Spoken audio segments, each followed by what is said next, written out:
Ireland's €10 million investment in controversial Israeli companies. What you need to know. Imagine this. Irish state funds over €10 million are still subtly linked to Israeli companies with possible ties to illegal settlements in occupied Palestinian territories. Despite some reductions, the fund's involvement remains a hot-button issue that's stirring debate across political lines.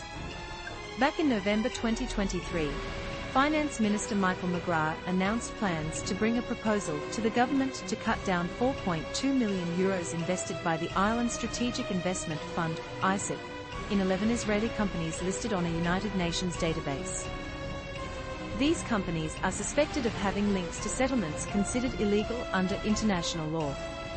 Last year, ISIF divested from 6 of these companies, namely Bank Hapoalim BM, Bank Leumila Israel BM, Israel Discount Bank Limited, Mizrahi Tefahot Bank Limited, First International Bank Limited, and Rummy Levi Chain Stores Limited, amounting to roughly €2.95 million. This move marked a step forward, but a remaining €1.25 million is still invested directly in 5 Israeli companies. Adding complexity, ISIF also holds indirect stakes in 8 more companies on the UN list, valued at about €9.4 million. When you total these holdings, the Irish fund's exposure to these problematic companies hits around €10.65 million. This situation has sparked a significant response.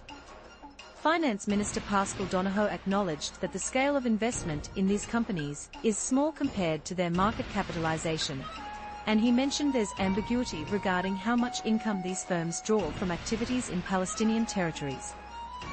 Still, critics like Sinn Féin's Matt Carthy insist it's unacceptable for the Irish government to invest even indirectly in companies profiting from settlements, considered illegal under international standards. He pointed out that since the last general election, commitments from major political parties to take meaningful action have waned.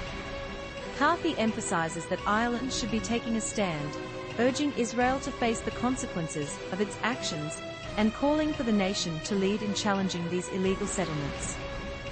Meanwhile, longtime activist and Senator Francis Black, who's been campaigning tirelessly against settlement expansion, highlights that Ireland still holds Israeli government bonds and investments listed in the UN database, despite plans to divest in 2024.